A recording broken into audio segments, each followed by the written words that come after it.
Welcome to BIA, Canada's top black media provider. Whether you're looking for shows on fashion, art, music, or simple lifestyle, we bring you the best content the black community in Canada has to offer and so much more. And better yet, do you have an idea for a project you'd like us to help you with? We provide equipment, studio, and office space, as well as a team of dedicated individuals to help you bring those ideas to life. So don't wait. Check out our new website at biamedia.ca for more information on how to contact us and start creating today. BIA Media, your way.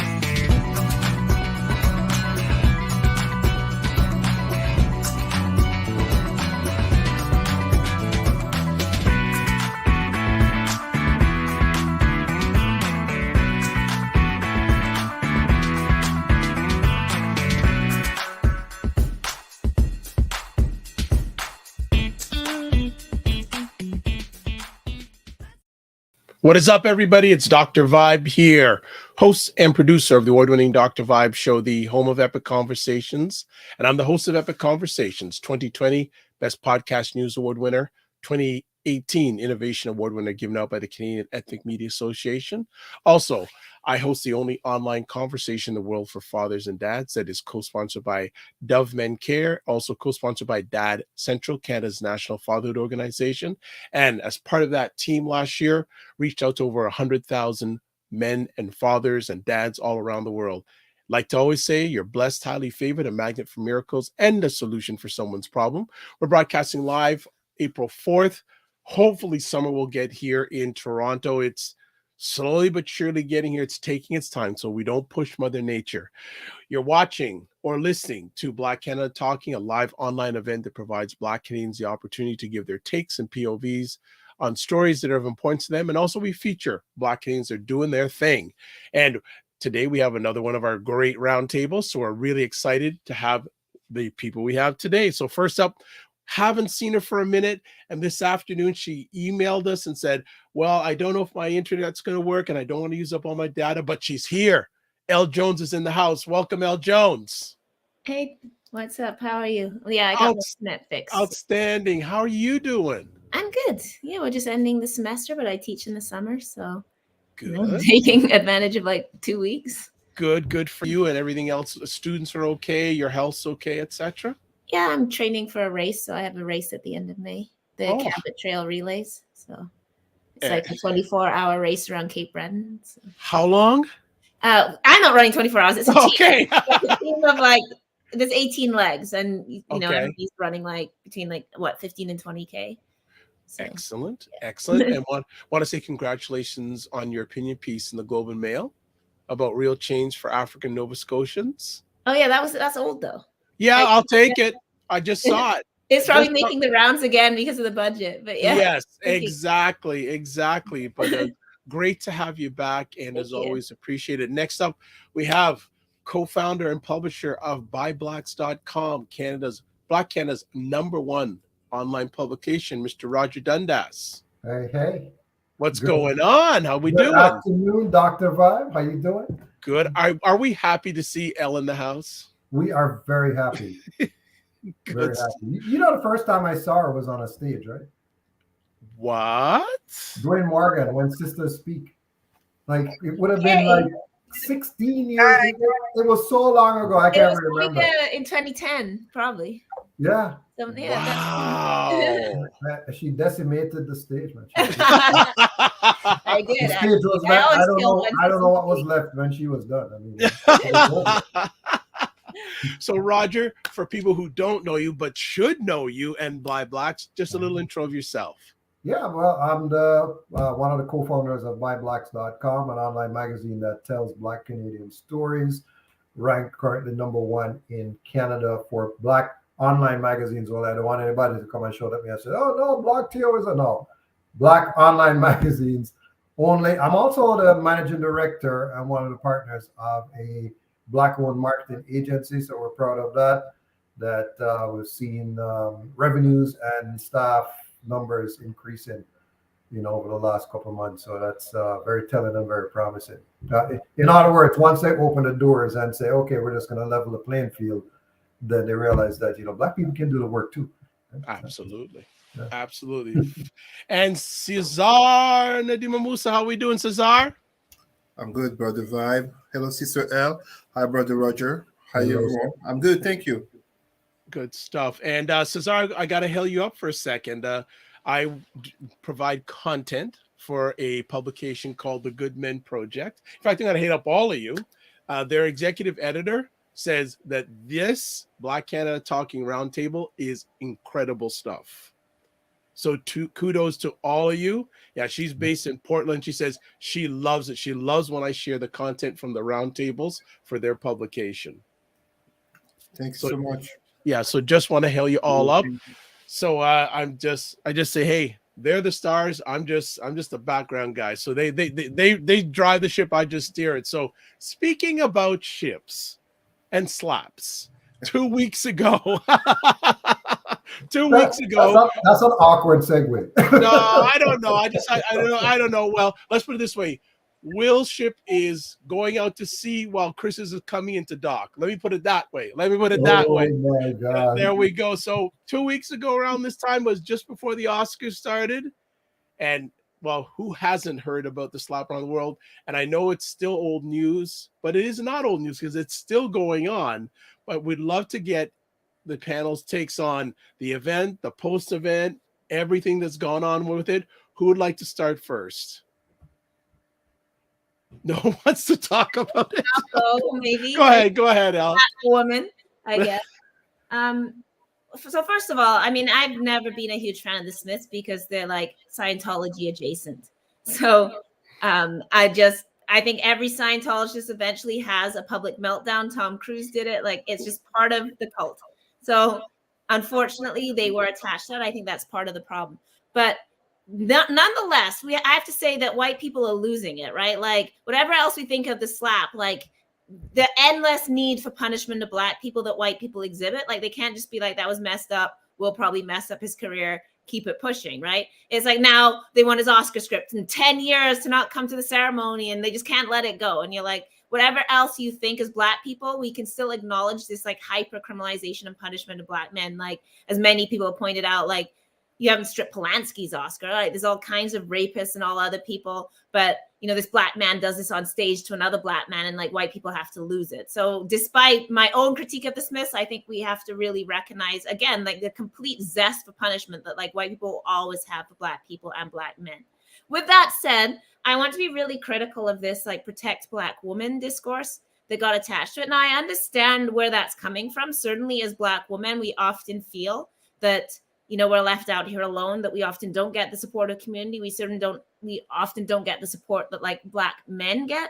But I would, as a woman, would be absolutely livid if any man in my life did that to me in so-called defense of me, and did it to me in that kind of space and did it to me in front of all those white people. Like, all of that together would absolutely mortify me. Like, that is not protecting Black women. Black women actually can protect ourselves, right? If I have something to say about my body or how I feel about something or somebody's shaming me, I'm like very capable as a Black woman of getting up and speaking for myself and defending myself. And I don't need somebody to go and engage in violence as we're watching here. And like, I know how white people going on, I could have died. But the fact is that we can't keep buying into these extremely toxic narratives and then treat them like they're somehow we culture or like, for us, so Black women need to be protected. So the only option is for Black men to go and hit other Black men. Like, it doesn't work that way. So I want to be like really critical of that while still, of course, acknowledging that, yes, Black women's hair is a sensitive issue.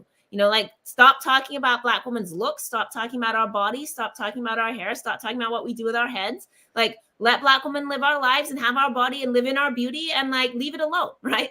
But also, like I said, I'm very concerned with this kind of narrative. And then I saw like conservative white people defending it. And I'm like, you're just defending it because you like lynching people. So you like the discourse of like, you should attack men to defend women, because that's why you protect Black men to so-called defend white women, right? Like that's the logic of lynching. So I think some of the conservative white people are like, oh yeah, he should defend his wife. That's because you're just going to go shoot somebody when like someone's allegedly on your property and claim that it's defending your house and castle. So this is a lot of layers here. The other last thing I'll say is this is why we keep our personal business to ourselves. This is why perhaps going on YouTube and sharing all your business with the world in the name of honesty is not the way to go. And our parents and grandparents probably had the right idea when they told us to keep our business to ourselves. And like, you know, we've sort of been sold like, oh, the red table, it's so honest. They talk about their marriage. I'm like, this is what is happening when you have this going on in public and everyone talking about who they're sleeping with outside of their marriage and what kind of open marriage. I don't judge, but I also don't need to hear about it. And when you put that out into the world, then this humiliation, embarrassment, and all this stuff going on, you've brought the whole world into your marriage. And then now it's happening on the stage of the Oscars, right? Where the whole world is still up in your marriage because for whatever reason, I can't speak for Will, but there's a lot of feeling that the stuff that's been going on with their marriage being so public and her talking about her entanglement and she didn't want to marry him anyway. And she was crying in a marriage and she wished Tupac would come back from the dead so she could hit that. And like whatever's been going on, of course, when that's happening between two people, the emotions are going to be high and you can see why it would outburst at the Oscars. So I'm not blaming Jada and being like the Black woman did it. I'm saying both of you need to keep your business to yourself.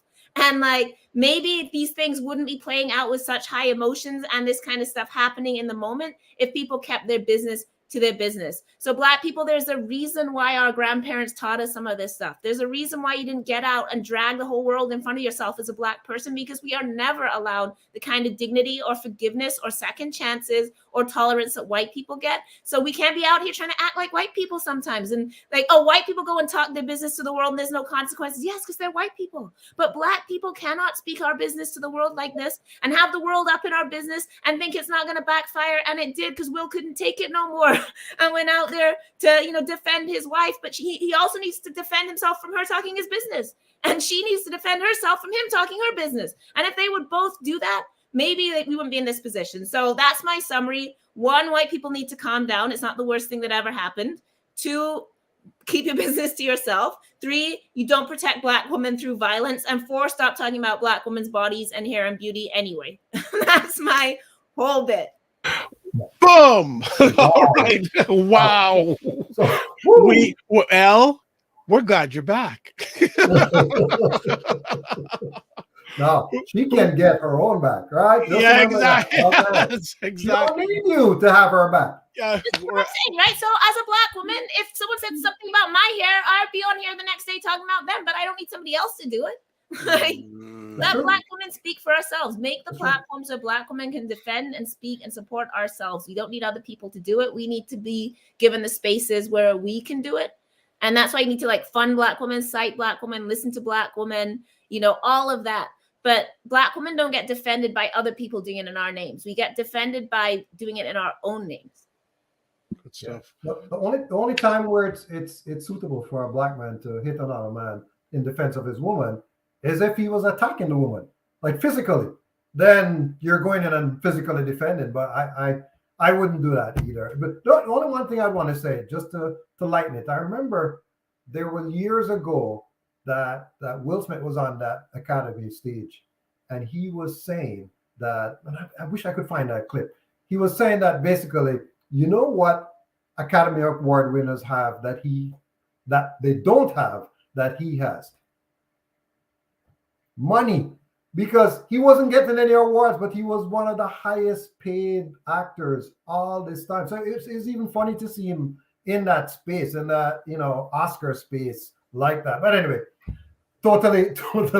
No, Roger, it's an important point, because Will Smith's worth is $250 million. Yes. Right. But there's another factor. He doesn't need it. An Academy Award doesn't give you more money. Viola Davis said the same thing. She thought she was going to get all these calls now that she won the Academy Award, and then she didn't. Right. Now, the thing is, he may take a dip in his income, and there's some deals now that are on hold. But the funny thing is, as we were saying before, I was telling people, Chris Rock, notice, hasn't said a word. And there is talk that he has a deal coming up. A lot of people are approaching him, one of them being Netflix, so maybe sign a $100 million deal. But the other thing that people may not realize, Chris Rock got taken for $40 million with his divorce from his wife. Taken? He Get paid taken. 40. No, I'm not using the word lightly, but he $40 This is not million. Liam Neeson enough. This is not Liam Neeson. He's not getting taken. Right? No, but I mean, but he has a $40 million settlement. So he needs to come up more than Will in regards to money wise. Let's put it that way, because he's still touring, and doing all that stuff. So he's being very strategic about this in regards saying that he's going to use this to his economic advantage. That's interesting. Interesting point that you made about being taken, because I don't really. I used the wrong word. I correct. He had a settlement of $40 million divorce. When man or woman, if you're married and whoever is the more successful person, there's an assumption that if that person was not in your life, you would not have been that successful. So it's really, there's no argument. When I see people getting 50% of their assets, they are due that. Yeah. Well, I just say, 100%. if you're going to get married, folks, marry your equal. No. Be equally yoked. Be equally yoked. No, you mean financially? I'm just going to leave it there. Cesar, go on.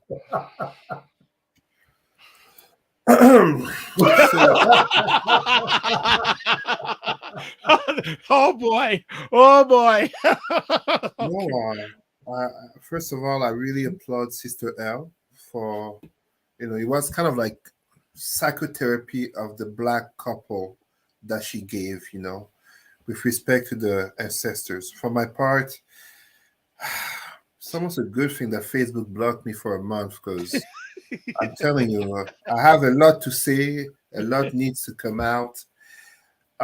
So first and foremost, allow me to start by saying something that I've been saying for years. Entertainment is the number one cancer of the Black psyche. And when saying that, in the context of, Will Smith, Jada, and Chris Rock, personally, on one side, it's easy to look at it as this is just a matter of three individuals. In reality, because of racism, because of marginalization, because of the fact that all three of us Black men on the screen will be taken for the next George Floyd at any moment, it impacts all of us in the same sense that Sister L. Jones having a head full of hair is also targeted, addressed as a Jada without hair. That's unfortunately the reality of the world we live in. But in saying that, Will Smith made a career, the first part of his career was made at cracking jokes at a certain Carlton Banks. And I've always said it, the Black community needs more Carlton Banks than more Will Smith. We all like Fresh Prince, but if we are honest, as we get older, as we look at the state of our communities, and I'm not saying Carlton Banks was perfect, either on the show or later on trying to create drama because he has a white wife, but the reality is that the Black community needs more Carlton Banks than more Will Smith. As I've said that, allow me to give the point of view of my spouse in relation to the incident. My wife is a big Will Smith fan. She has been for years. She bought his book. She wanted me to read it. I said, out of question. I'm not a fan of it. I'm a fan of no one. I'm not going to read his book. It doesn't interest me. This big time fan of Will Smith was so disappointed, not just because he went to hit Chris Rock, and notably on live TV in front of millions, aka in front of millions of whites, but as she put it, he didn't defend his wife. That was his ego. Because as all camera angles showed it, he laughed at the joke. He just reacted when he saw the reaction of Jada. And then he went to hit a brother, and then very foul-mouthed, talking about not ushering his wife's name, whatever, out of his mouth, completely destroying the image of Will Smith over so many years, aka the rapper who doesn't cuss, aka the present father, no matter how everybody thinks his kids are weird, boy and girl. I have to say, we are among Black people. We know what our people say about Will Smith kids. They're weird, aka the parents must be really weird.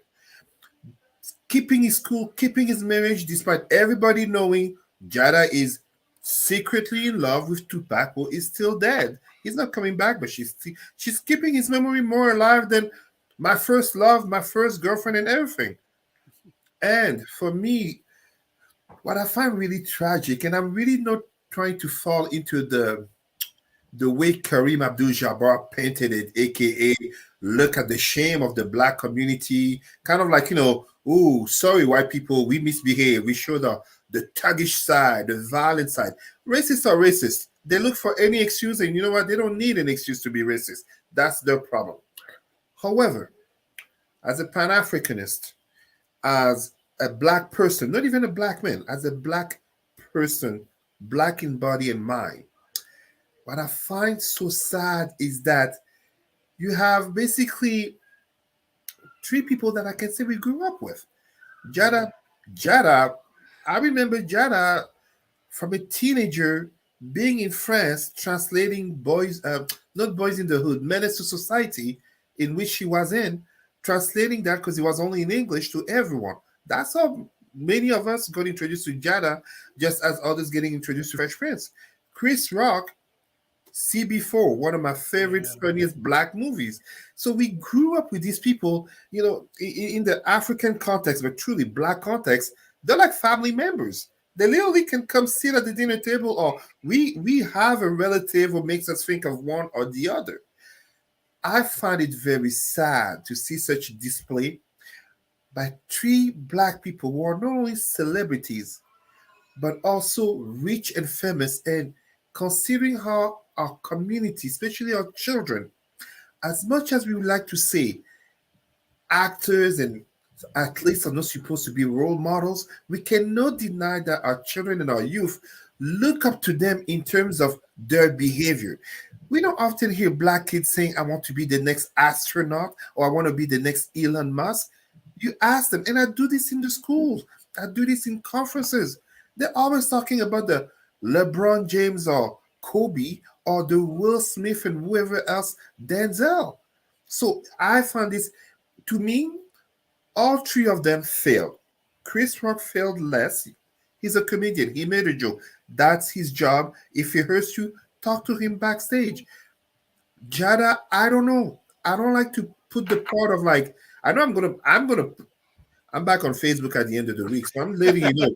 I'm gonna be talking about Week Smith and Jezebel Pinkett Smith, because that's really what it seems like. But at the same time, she is not guilty. Will is guilty of being in love with a woman who loves another man, and that woman is guilty of always bringing him down. I mean, when she finally talked, she said, I didn't send him to do that. He overreacted. Like, oh my God. This guy, like, and I agree 100% with Sister L. 10-year sentence for a slap for which the victim did not even press charges. Again, this is cosmetic. This is, the savage black people, the thuggish, the, apes have overreacted. I mean, wasn't there a certain white comedian, I forget his name. I mean, I don't even watch the Oscars. I'm trying to sound like I really know all of this. But how many times have white comedians gone overboard, and yet there was no reaction? To me, I just find it very sad because, unfortunately, as I've asked many black people since then, I've asked them, can you please give me the name of at least 3 Jewish athletes or Chinese entertainers that you know right away that you could see act like that? We have to be honest with ourselves, black people. What Will Smith did to Chris Rock is a white version of Bill Clinton hearing a joke about Hillary Clinton and him going on stage to slap Bill Gates or Warren Buffett. It becomes a problem when our elites are entertainers, and on top of that, will act like that. Of course, respect to Tyler Perry and Denzel Washington, we went to make sure everybody are okay. Respect to Kareem Abdul-Jabbar, respect to Muhammad Ali, respect to Colin Kaepernick. But the truth and the reality is this, is that kind of buffoonery of black entertainers that will be made sure in the racist world that we live in, on the 4 corners of the world. Look at how those black people act. Look at, I personally find it very sad, very sad. Very sad as a whole. It reminds me, if I give you a French version, a few years ago, 2022, maybe 2018, there was a situation in France that was talked about a long time in the media. The top two rappers of France, Booba and Caris, got recorded fighting at the airport in a perfume store, hitting each other with bottles of perfume. And these are the top two rappers of France. How old do you think they are? They're my age. These guys are in their early 40s. Yeah, I find it really sad, honestly. Okay. Like, All it's right. funny, it's sad, but Yeah, sorry, I'm glad you brought up the jokes because I was going to say also Fresh Prince made millions of jokes about dark-skinned Black women. Let's not forget that Will gets rid of the real Aunt Viv. Yep. Very famous episode about, where she takes out the contacts and the weave and it's making fun of all the false stuff Black people women have on our heads, right? Mm-hmm. So, I mean, Will spent years making fun of dark-skinned, short-haired, bald. He got rich of that. He got rich of the thousand of mama jokes. Yeah. So, I mean, it's also sort of like, I noticed no one's really bringing that up when they're like, well, Chris Rock made this over-the-line terrible joke about Jada's hair. And I'm like, but how many jokes has Will made about Black women's hair himself? All right. Anything else you want to add before we move on? Go ahead, Roger. Yeah, the one thing I'm sensitive about it, Cesar. So, well, forgive me. I'm asking you to forgive me up front. But I was listening to your discourse. The one thing I was listening about is the comparison between the behavior of the actor being compared to the behavior of a white businessman, right? So I think sometimes we need to be fair with ourselves, right? Will Smith slap was not the worst thing, in my opinion. I actually didn't even pay attention. I heard about it the next time. I'm like, whatever. Because when I think about people like Charlie Sheen, Yes. you want me to? Because I have a lot of names. I could keep on going, but I'll just start with him. Mm-hmm. Or somebody like Tom Cruise, Mm-hmm. who jump in the coach and all that craziness. Well, to Elle's point, the relationship to Scientology, right? There's a whole list, and of course my guy from House of Cards. What is his name? Kevin Costner. Kevin Spacey. He hasn't been able to resurface since then. That's true. Mm-hmm. He went south. I love it. He's brilliant. The brilliant actor, but problems. So what I'm trying to say is that they have more problems than we have. And this, what Elle, I think, was saying is that they blew it out of proportion. You slap a guy in his face, and then it's, oh my God, 10 years ban, this, that, oh, he should be banished and never, come on. I mean, I'm not agreeing with it. Definitely, I do not agree with it. I don't condone violence anytime, unless violence is brought to you, defending yourself. But it's not the worst. I agree with you 100%, brother. It's not the worst, and you gave very good example. Whether we talk about the Kevin Spacey, Harvey Weinstein, and Roman Polanski, those names are always come up. The problem, and kind of as even Dr. Vibe also identifies, when it comes to our community, it's not exclusive to our community, but we are part of it on the four corners of the world. Yeah. We're sensitive to it. The symbolism part. The symbolism part in regard to our elites. That's why I compared it to Bill Clinton and Warren Buffett, because quite unfortunately, when we talk to our youth, who you want to be when you grow up, who you look up to, many of them, the notion of elites in terms of who they want to be, who they keep being bombarded with, are entertainers. They are, and when entertainers act like that, the problem is not that they are entertainers. A community without entertainers has a serious problem. I don't want to live in a world without Black entertainers, but our entertainers should never be our elites in terms of our youth looking up to them as role models. That becomes a problem. It's funny because Will Smith is a name I would normally use in an analogy, right? And people often ask me why I used to produce theater. So I used to produce theater and dance and all that. And they said, why weren't you interested in acting? I said, what's funny about this business entertainment is that Will Smith gets, and this is what I used to say to people, Will Smith gets at the time 20 million a movie, right? But who's paying Will Smith? You never know that person's name. So Will Smith cannot go into the cinema, the grocery store, but the guy who has more money than him has the freedom to do whatever they want. So this is the thing. When you come back to the whole symbolism thing, truthfully, I just Googled the Nigerian billionaire. I was trying to remember his name. Aliko Dangote. Thank you. Right? Nobody's that name is not on the lips of the average black person around the world. They're looking at what's his basketball? LeBron. LeBron. All right. Acting. They're talking about Jamie Foxx. They're talking about still talking about P. Diddy, Rihanna, blah blah blah. But there are people who have more money than those people who are quiet. Yeah. So when you compare to, Oprah would never do that. So that a better comparison with Bill Clinton would have been like Oprah. Oprah wouldn't do that. She's not slapping anybody. She don't care. She don't care what you say about Stedman. That's okay. I have my billion in the bank. Exactly. You can say what you want to say. I don't care. All right. Right. So and you're right. I don't think that I'm not a big celebrity follower. I'm not even on social media, as you know. So I'm not into that symbolism world, as Dr. Vibe likes to point out. The symbolism is just it's killing our community. Yep. I agree with you. It's killing our this focus on celebrities is killing our community. Okay. Anything else to add before we move on? I think you guys knocked it out of the park as usual. And again, folks, I did not want the word taken misspoke. Misspoke. Yes, because I don't know anything about the relationship. But yeah, I'm sensitive about it. I'm sensitive. Yeah, so no. So just say that he is $40 million in debt because of his divorce. So he put it that way. He's 14 million. Earned it. Huh? She earned it. She's not taking it. She earned it. So my apologies. So, so I'm waiting for the Facebook responses and YouTube responses on that. But I did put it out to clarification. Let's get to something closer to home. Last week, 2 articles written by a gentleman at the Globe and Mail, white gentleman.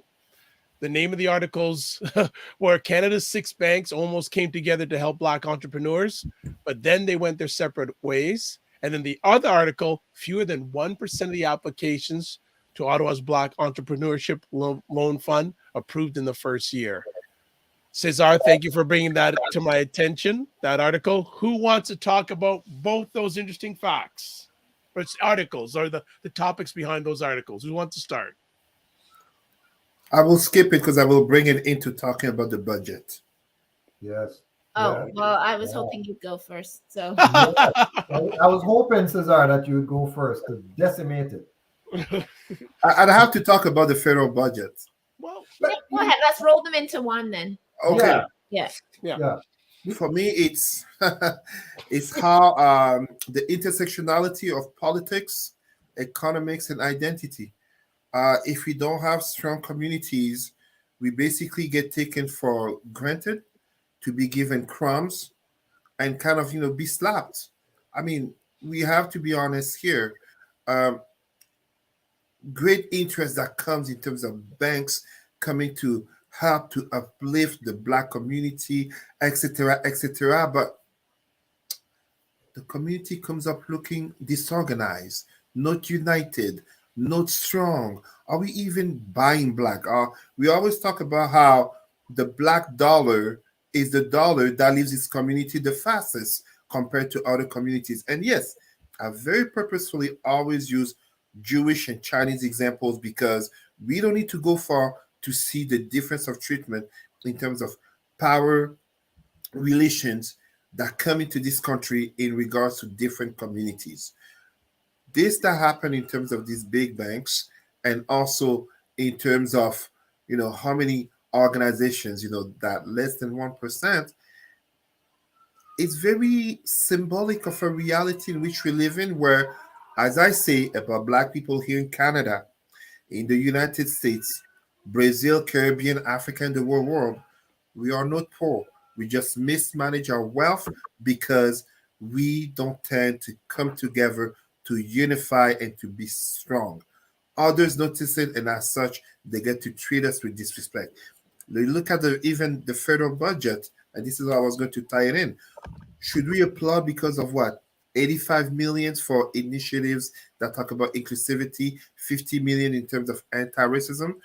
Indigenous communities getting how much again? 11 billion. Of course, colonization, different realities. But at the end of the day, if we really want to build our communities, it has to start with us in terms of identity and coming together. Because those banks, they were like, like, how can I put it? It's kind of like we were talking about. It's like, it's not even like something that's given in terms of injustices and to uplift you.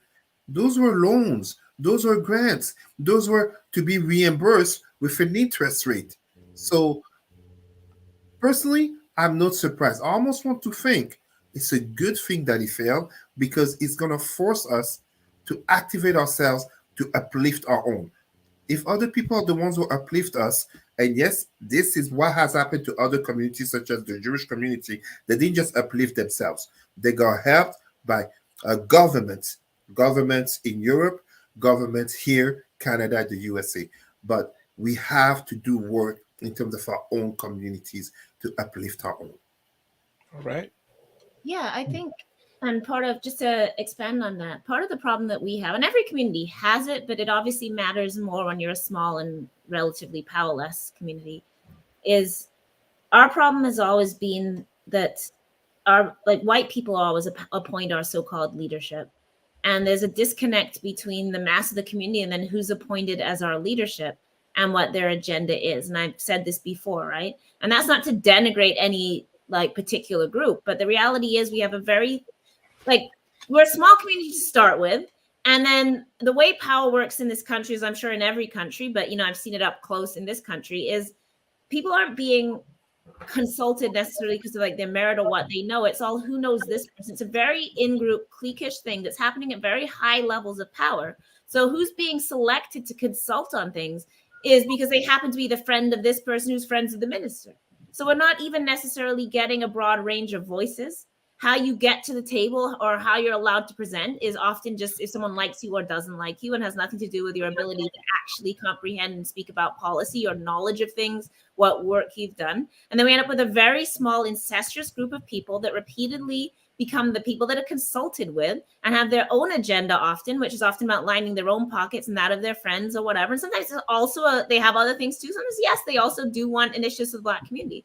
But the problem is that we're dealing with what, as Cesar said, in the scheme of things, a very small amount of money that's being doled out essentially on this very niche basis. The same groups keep getting funding. If you actually follow these things, the same groups keep getting asked to the table. The same groups keep being consulted with. And then we get a consolidation that the only thing we want to give money to in this country is entrepreneurship. Where's our housing loans? Where's that? There's a little bit of money they're giving to education, largely concentrated in Ontario. Where's the money going into community programs so we can get away from prisons? Where's the money going into anything? And you could see this coming. I said this on the show last time I was here, right? That when they held the Black Caucus held consultations on the budget, they only included business groups. So then are we surprised that pretty much all the funding is concentrated around business entrepreneurship, which is fine, but there's other areas. We're not seeing huge funding into education that we need. We're not seeing funding into even recreational structures in Black communities. We're not seeing funding into justice alternatives. We're not seeing funding into our seniors. We're not seeing funding into housing, which is being left to be done on this quasi private basis by intermediary organizations that aren't democratically chosen. So this is all the problem, is we essentially have a fiefdom building in the Black community, which may have made sense 50 years ago. But given that we have tons of young educated people, tons of people that are involved in all fields, we need to find a way to democratically consult on what we want. And we need to stop this behind closed doors, only if this person likes you, only if you're in the in crowd, because it has a detrimental effect in what we're actually able to get, because we're not actually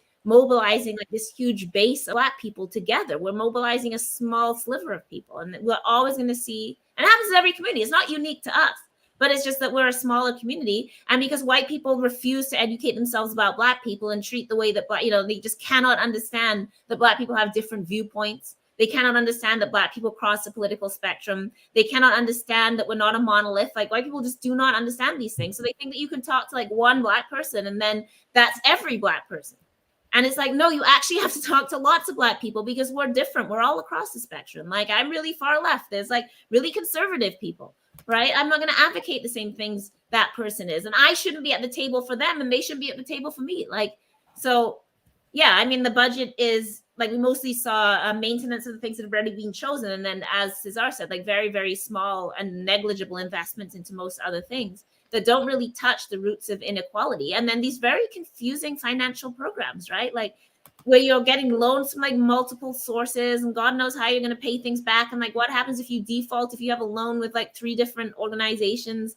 Like, not much clarity, as people have been saying. Like when we have these programs, you don't have clarity on the interest rates and you don't have clarity on like who you're repaying and you don't have clarity on even what sources this money is supposed to be from. And like, yeah, the lending institutions don't even want to go into this weird mix of like private and public funding. Like, it's a hot mess. And it's going to set people up for failure because you're going to be paying loans back at like multiple sources and different schedules at different percentage rates. And like, yeah, are you losing your home then if like you default to one? Like, it's really dangerous, right? These aren't grants, they're loans, and they're very precarious sounding loans that aren't really clear. But all kinds of people are applying for them and like staking their future on them. And I'm very worried about what happens when that stuff starts defaulting for people, because we know that Black people don't have the stretch money to like cover, you know, if we're still in a pandemic. Like, there's a wave happening again now, you know, like cases are like re-upping. So this could be going on for a while and business is going to be collapsing. And like, what happens now? You have all these loans to repay, right? Like, so I just think it's a dangerous program. And it goes back to, like, as Cesar was saying too, like, we are not democratically organized as a Black community. Like, and we need to be so, and we're just not. So this is why these things keep happening. Roger?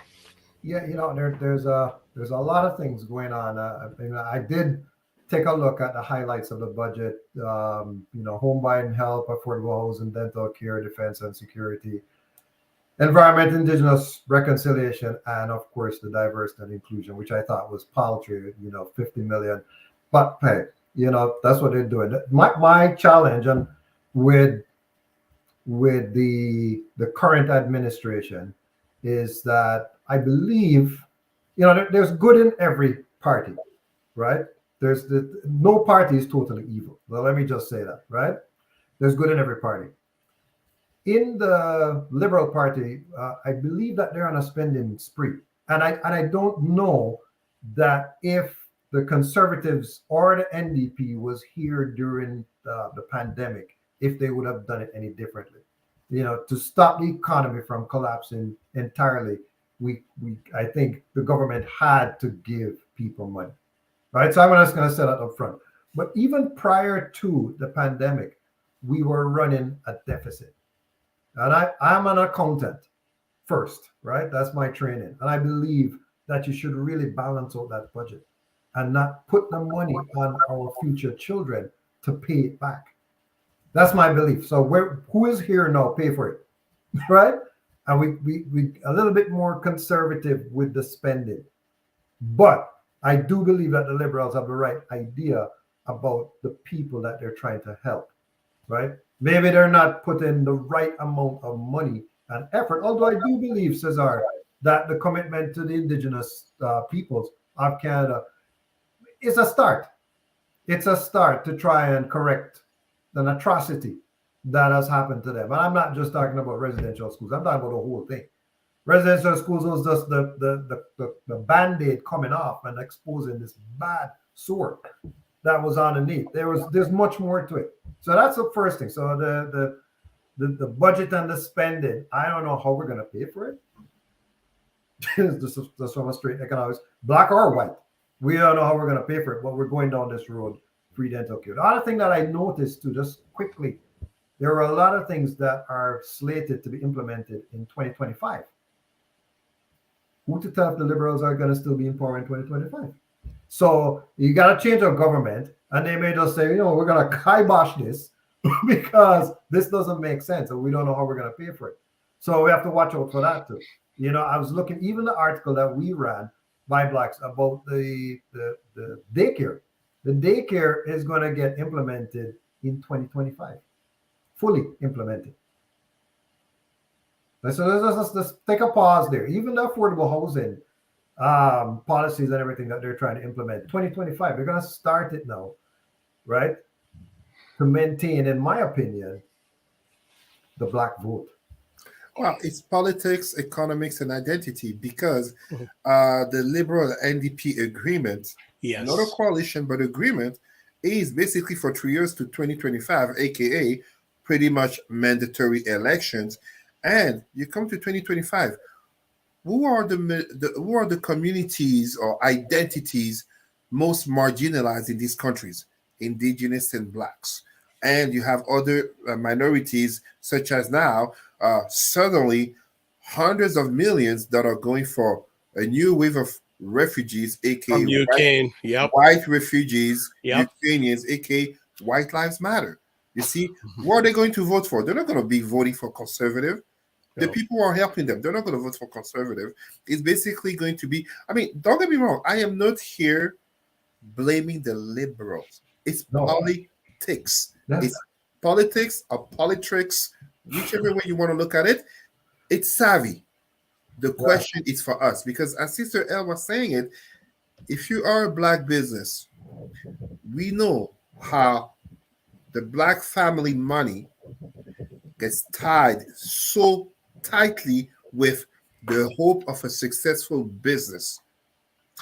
When you make that loan from one of those banks, whether it's through this black initiative or not, when it comes time to reimburse it, are you going to put yourself further in debt? Hmm. Or have you made profit so that you can reimburse properly and be making gains? This is not to say that all black businesses are bound to fail. Absolutely not. No. We have success stories that we have to champion, we have to develop. I give you a very concrete example. Yesterday, this brother who runs a suit store, I'm going to give him some publicity, Vivati in Gloucester Mall in Ottawa. 2, 3 years ago, when I first met him, he didn't have suits my size. Now he does. So instead of buying my black suit, this black suit that I want from the States, expensive suit, I'm like, you know what? I'm gonna help a brother. I'm gonna help a brother local and everything you want. But at the same time, let's be honest. His store is full.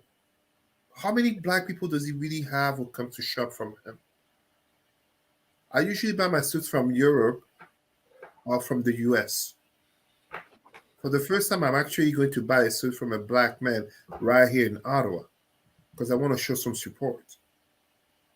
But this is the type of mentality in terms of economics and identity that we have to do so that in terms of politics, it reflects on us. That's what the Jewish and Chinese people do. I always give that example. A black person will cross the city to go to a non-black owned restaurant and share the photo of what he ate on social media and talk about it to the family. A Jewish or Chinese person will cross the city to go support the brother or sister of the community, even if they don't get along in politics or maybe religion. I am purposefully exaggerating. I am purposefully amalgamating because I'm sure it's not the case for each and every people. But when we look at the fact that black communities are said to be poor, I dare to reply, black communities as black nations are not poor. They're mismanaged. And they're mismanaged first and foremost. Why? Because we let everything and anything separate us instead of valuing our identity to support each and one another. This is what Pan-Africanism is. Okay. Just wanted, there's a question here from Sarah Yango. I So was what just do you all, go ahead, El. I was just going to say, yeah, Ryan brought that up when he was on here, that when they were arranging those loans, they had tried to sort of advocate for something like a black mutual aid society or black fund or whatever, that the money would actually be concentrated to create like a black financial institution. They didn't do that, right? So this is why I think a lot of us are just kind of curious about how this is even going to work out, because the same interest rates, the same problems are still the financial institutions, which all have a racist and colonial history. I mean, Scotiabank was the first bank in the Caribbean, right? And has a long history of exploitation in the Caribbean. Royal Bank is heavily invested in like mining and gas and like the tar sands. And is invested in all kinds of like anti-Black stuff as well. We know what happened in 27, 28, where they were, crashed the world by giving out bad mortgages and then betting against their own bad mortgages, right? So these banks like have bankrupted us before. They have, made us homeless before, and they don't get held accountable in any kind of way, criminally or otherwise. And so it's very unclear, as I said, like, how does just having a loan with this bank or with a Black organization that's leveraged against the bank, or the Black organization that's leveraged against the bank and the government, like, I don't understand this. And like, at least it should have been no interest loans, and the government should have been covering like the interest. Banksters, they're banksters.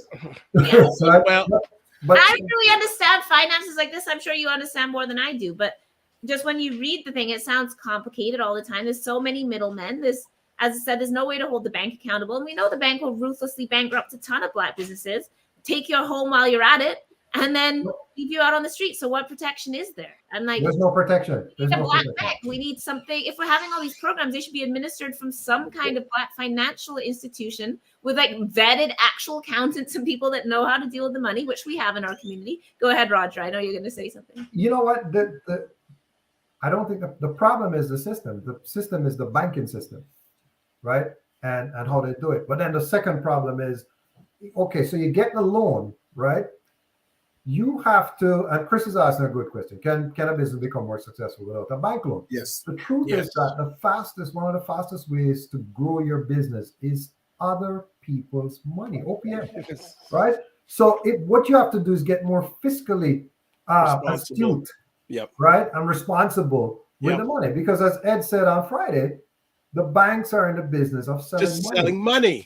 They're trying to make a profit from you. They're not taking any risk.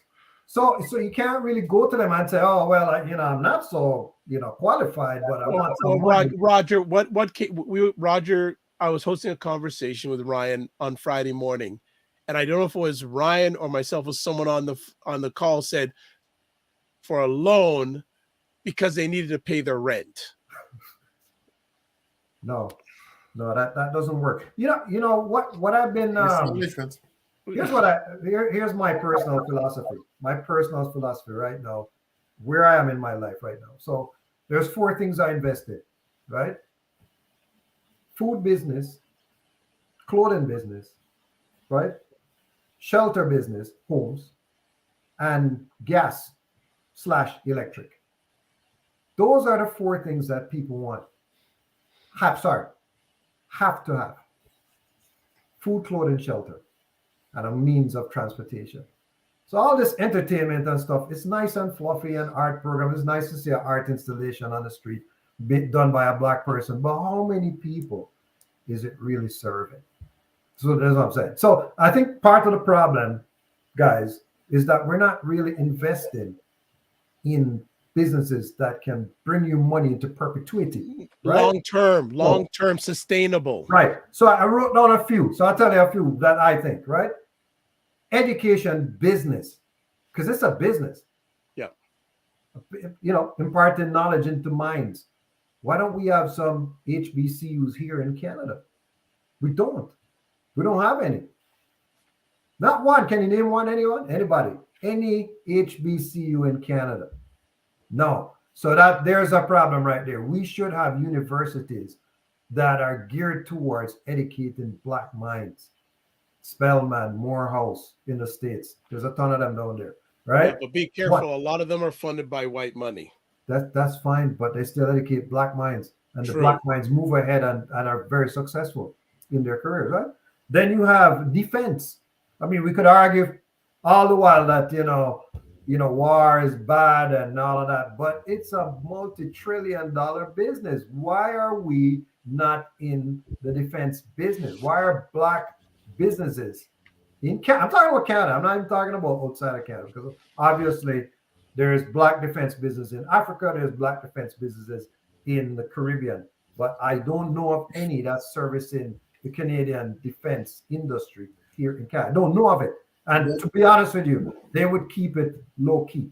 Go ahead, Cesar. Brother Roger, I have a bad news for you when you talk about Black defense budgets in Africa.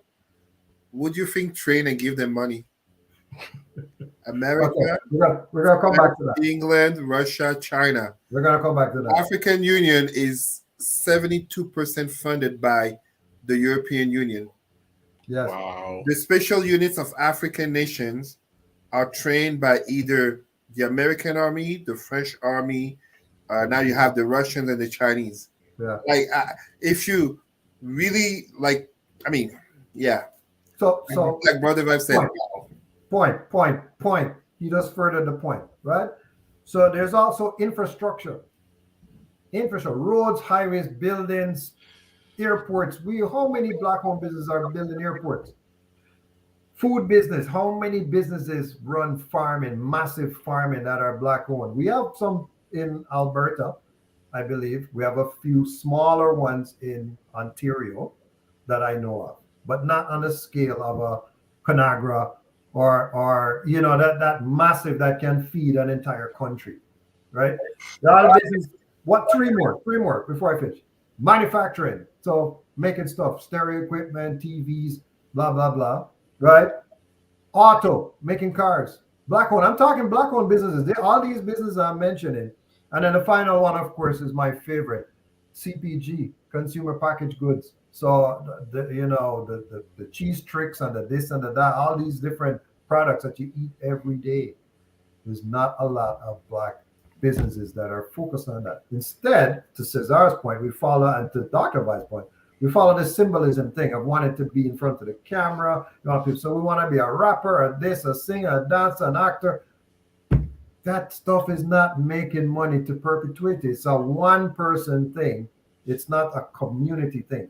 That I can say, I can buy into this business that is going to be making food that's selling to the US and Canada. That's what we need in this community. So when you talk, coming back to the loans, we need loans to develop those types of businesses that can make an impact for generations to come. Brother Roger, allow me to Thank you. let you know how right you are. No. This is very critical. It's good to talk about, Black history. We were kings, and it's great to talk about how Michael Jackson, Michael Jordan, and Mike Tyson. We black and proud and beautiful. But let's speak in terms of the reality of the world. Let me tell you how much it hurts me when I go to high school. When I've gone to high schools to give conferences, and I would submit our youth from 12 to 18 high school ages, ask them a simple question. In a minute, name as many entertainers as you can. My God, the names fly. When I ask them to name the richest black person in the world, I am telling you, it is Chinese and especially Arab students who knew the name of Aliko Dangote. In all the schools in Ottawa, there was only one black youth who knew of his name. Only one. And yet, at the same time, when we talk about this, the black dollar exists. When you look at the US in terms of the power of the black dollar, it's often talked about that it reaches up to $2 trillion, and that Black America by itself could be a top 10, maybe 9 or 10 in terms of economic power. But the fact of our minds being so easily easily divided on anything and everything, from politics and religion to colorism and what basketball team you prefer. Let's be real. These are real conversations because these are the type of things that drive some people to support others. And I give you a last example. How can we explain and justify to ourselves? This is actually tragic. And it's like, don't fall for the surface of what I'm saying. Let's go deeper. Understand how tragic this is. Steven Spielberg, a Jewish man, rich, famous, whatever you want, successful. He made the movie Amistad in terms of, slavery, black community. What did the black community, notably the entertainers of Hollywood, did with it? And now we have billionaires. We have from the Tyler Perry to the Jay-Z, and now lately Rihanna, but also Oprah. They don't even have a black Hollywood where they control everything from production to distribution. As such, we have black movies that cannot be released. Steven Spielberg also made another movie Color Purple. about the Schindler's List. Yeah. Look at everything that came from the Schindler's List in the Jewish community, everything they created, from museums, from employment, from basically research and documentation, and etc. And I remember this because this morning I read about the little girl in the red coat in that movie, who is now an activist for the whatever. She's helping the Ukrainian refugees in Poland. This is the difference. We have black billionaires who, even as we talk about entertainment, they can turn entertainment into a strength. 100 years ago, in the 1920s, Jewish people only had 3 avenues: stay in the community and notably spend their time studying the Torah all day and every day. This is where you notably get the Hasidic people. Or try to succeed in terms of intellectualism. This is where you get the Albert Einstein and Sigmund Freud. Or they were shining in entertainment, but they turned the money, the receipts of the entertainment, to turn it into a political force.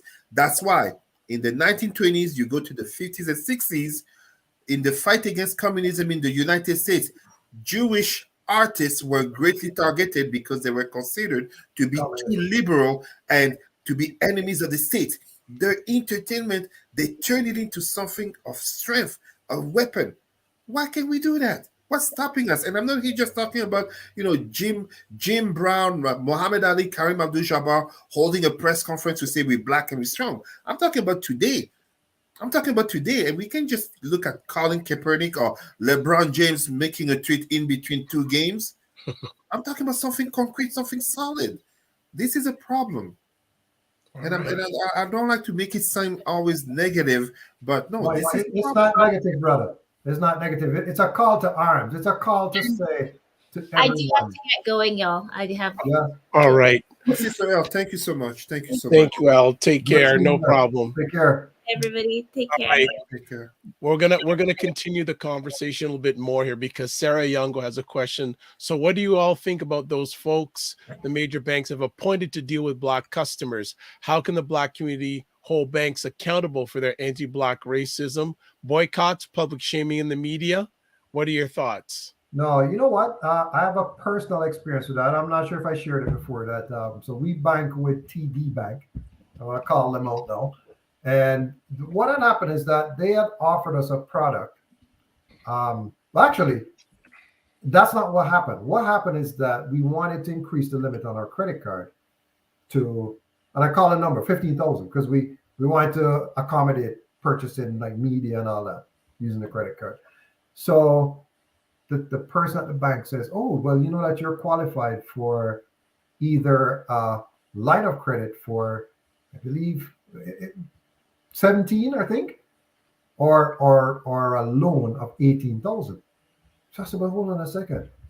I don't want those 2 products because I don't want to borrow any money. I just want the facility of the credit card to pay for things and then I'll pay it back, right?"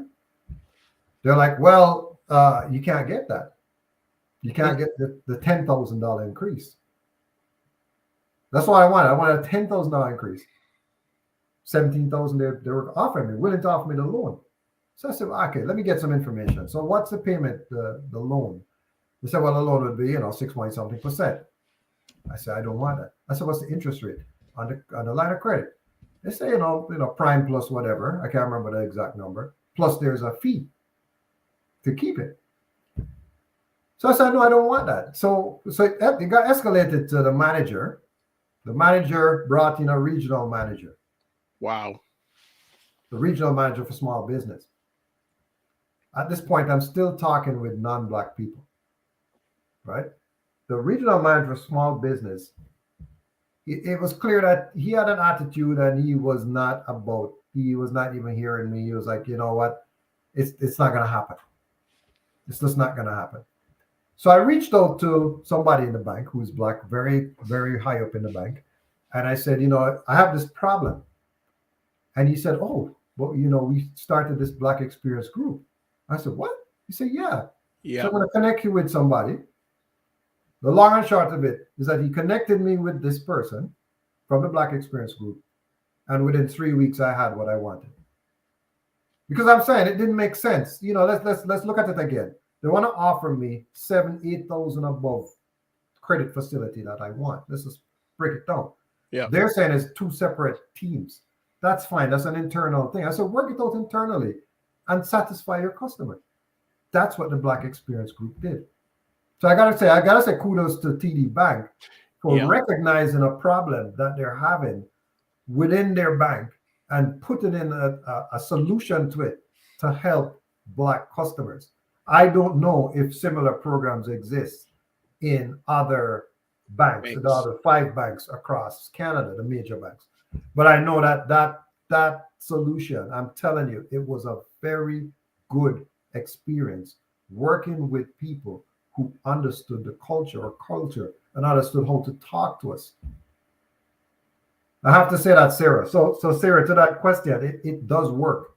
It absolutely works. Okay.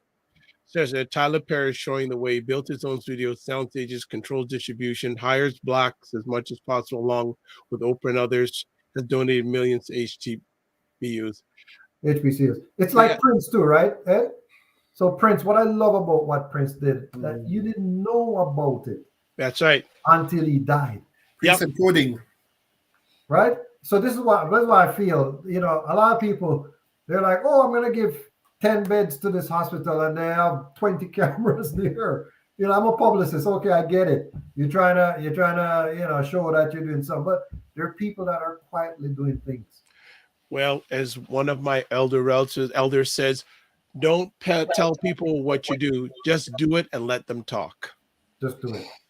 Prince actually went to the point of letting people sign a non-disclosure. They couldn't talk about it. Yeah. They couldn't talk about the money that he's helping them. And he said, you just don't tell anybody. I'm going to help you, but you can't tell anybody.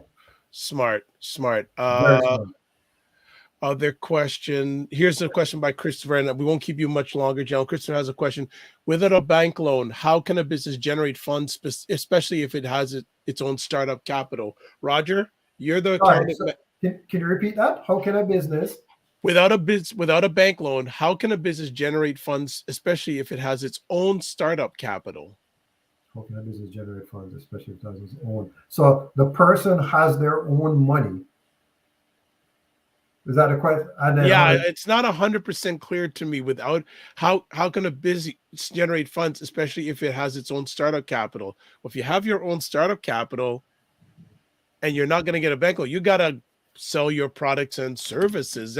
Maybe I'm making it to invest in your community. The way I'm understanding it is your strength, so that you don't rely on a bank. You don't become hands attached to a bank. Is rely on your community for people to support you.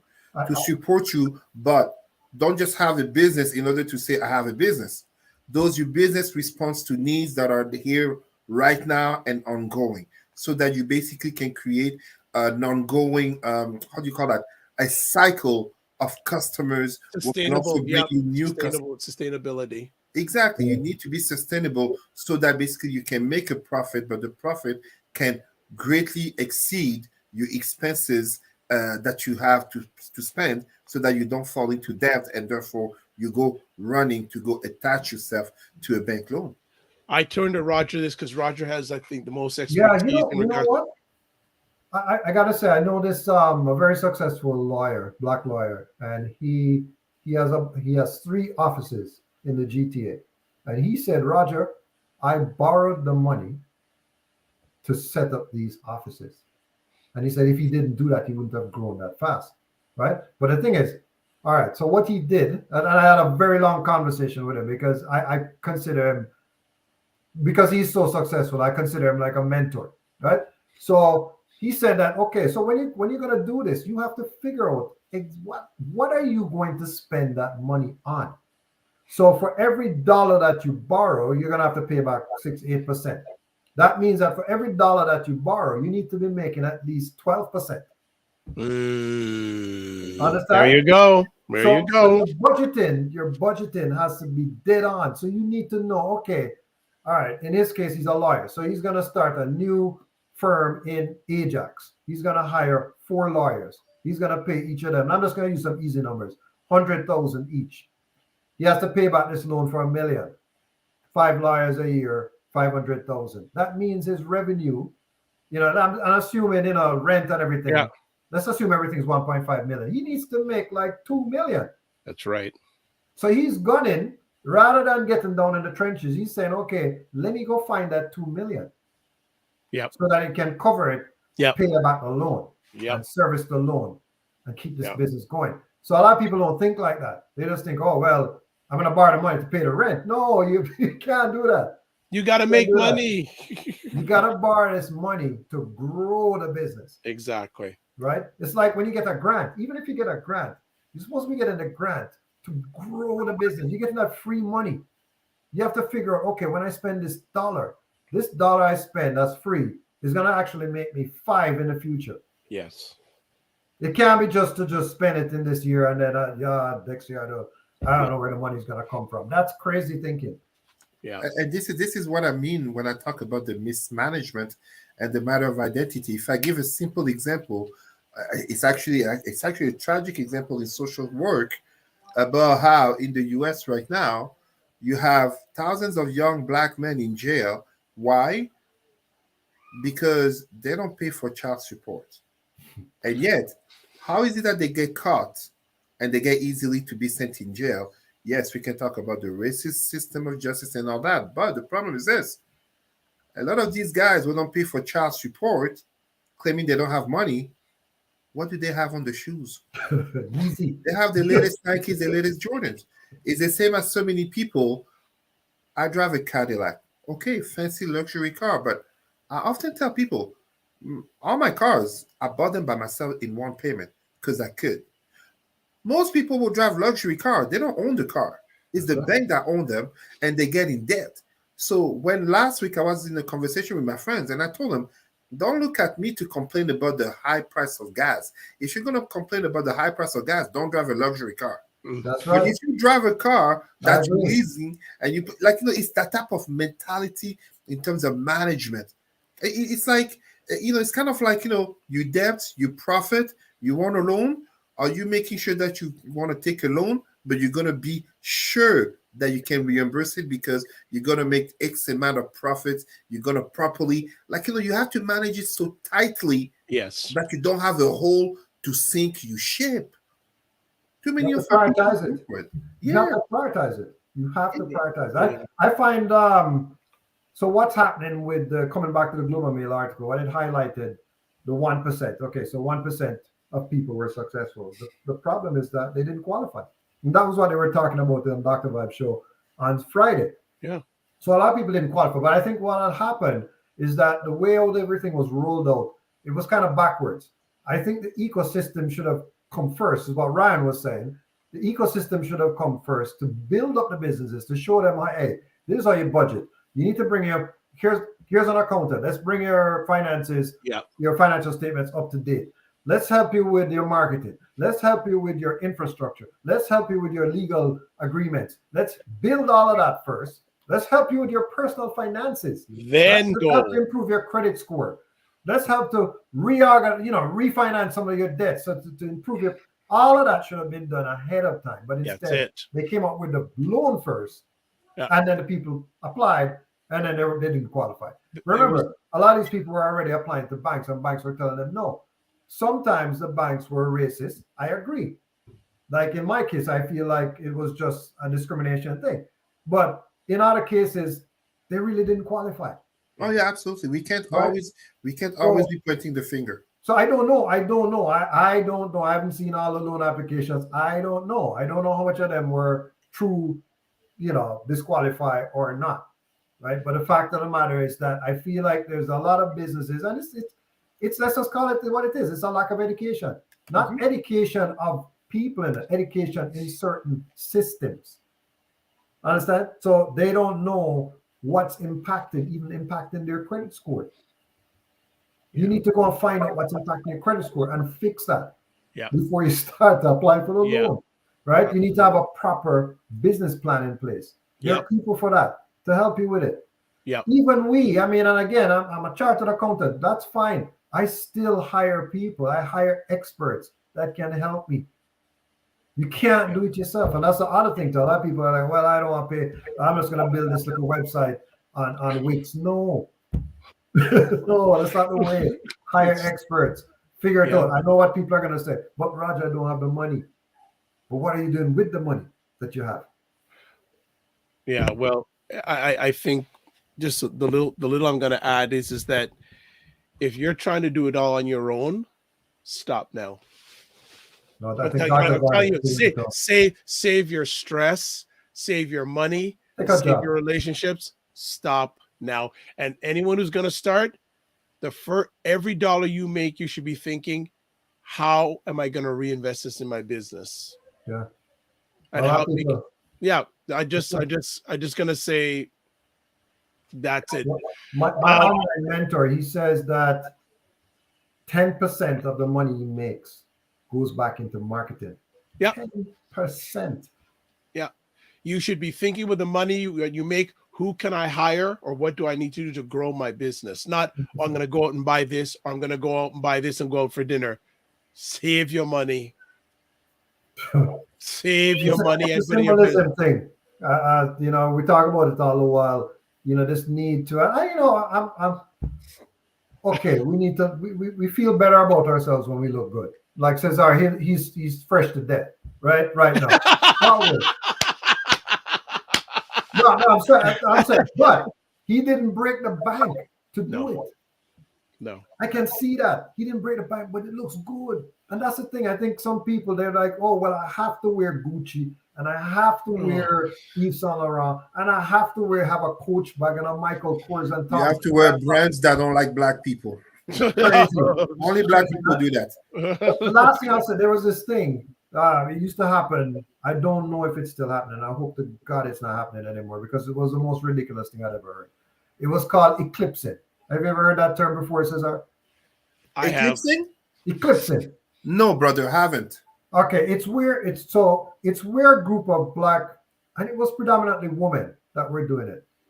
They would go to a space that was not typically, let's say, inviting of black people. So not a black-owned space. And they would swarm it, right? So they would go there. So 50 of them would agree, 20 to 50 people would agree to go to X place, which is not black-owned. Go there and spend money. Begging of acceptance and love at places where they don't want you, instead of having your own place where you people come in. Why don't we just eclipse some black-owned restaurants doing Buy Blacks Restaurant Week? Sorry, I have to plug it. Of course, right? You guys, I was gonna plug it. That's what Sarah is saying. That I'm pushing the buying black. Why don't we? No, of course, do that a little bit more intentional with our clothing, with food, clothing, shelter, and gas. We don't want no gas station management and mindsets. Yeah, we got to shut it down. Unfortunately, Cesar, we'll have to get your next. Where we go, there's a description. Buy Blacks Black Restaurant Week. So we're gonna have to shut it down. Unfortunately, Cesar, I know there's another topic. We'll have to save it for the next time. Unfortunately, yes. But because I do think that it'll still be applicable when we talk next 2 weeks time. So we'll just hold it off there. So, gentlemen. And L, another incredible conversation. We only got through really two or three topics, which I thought, but that's a good thing. It was loaded. It was fully loaded. So, Roger, thanks again for taking the time. How can people get in contact with you? You know what? You can find me on LinkedIn, please. I love LinkedIn. That's the only social media platform I'm still on personally, and on Pinterest. I'm on Pinterest as well, but that's more my interest in gardening and DIY stuff and home organization. But I'm on LinkedIn, please. Roger Dundas. Yes, and definitely go to buyblacks.com. Black Canada's #1 online site, and upcoming Black Restaurant Week. Get on it, especially Black. If there are any Black restaurants out there, be a part of it. So we have 20. Today is April the 10th. Yes. We have 20 restaurants committed already. 20. There you go. That's more than the last time. Absolutely. We're still a month. We're still a month out. Over a month out. Wonderful. Cesar, closing words, and how can people get in touch with you? I think Cesar is frozen. He's gone. Yeah, we lost him. Okay, well, maybe Yeah. he'll come back. If he doesn't, Cesar, well, he says he's blocked on Facebook till the end of the week, but that's probably the best place to get him home. It's like they love him. They love him. They love to block him. Yeah, they blocked our my Yeah. Black's Facebook as well too. So we haven't been able to update it in weeks now. So just Oh. if anybody's looking at our site, we're still in business. Yes, you we're can all hop still over in to Instagram. business. All right. Well, it's Dr. Vibe. I'm host and producer of the award-winning Dr. Vibe show, the home of Epic Conversations, and I'm the host of Epic Conversations 2020. Well, I said that at the beginning. So let's just go. Thank you for watching. Follow the Dr. Vibe show on Facebook and YouTube, and you'll get notified when we're going with our next live conversations. We have actually tomorrow morning on the Morning Vibe on the Dr. Vibe show, we have the lady who is suing Face is coming on. And then Thursday at 9 a.m., we're going to be speaking with a gentleman who wrote the Globe and Mail articles. So that's 2 reasons why you should follow the Dr. Vibe show on YouTube and Facebook, and hundreds of other conversations. As always, end off with this. And also thanks to Sarah, Christopher, and others who watch live on the replay. It's appreciated, not taken for granted. And again, my apologies for staying take. All right. Settlement, $40 million settlement. Chris Rock made with his wife. Let's make that clear. Done. Close out now. Live your life as a dream. If you can dream it, you can make it. Sometimes you have to get small to get stronger. Block assumptions, then aim bigger, aim better, aim higher, aim wider. Love, faith, and respect. Remember to give yourselves grace. And also, thanks to BIA Media. And also, remember, don't just manage your time, manage your energy. God bless. Peace to all. Keep the faith. Happy Easter. Probably a replay next week, but follow and find out. Bye, everybody.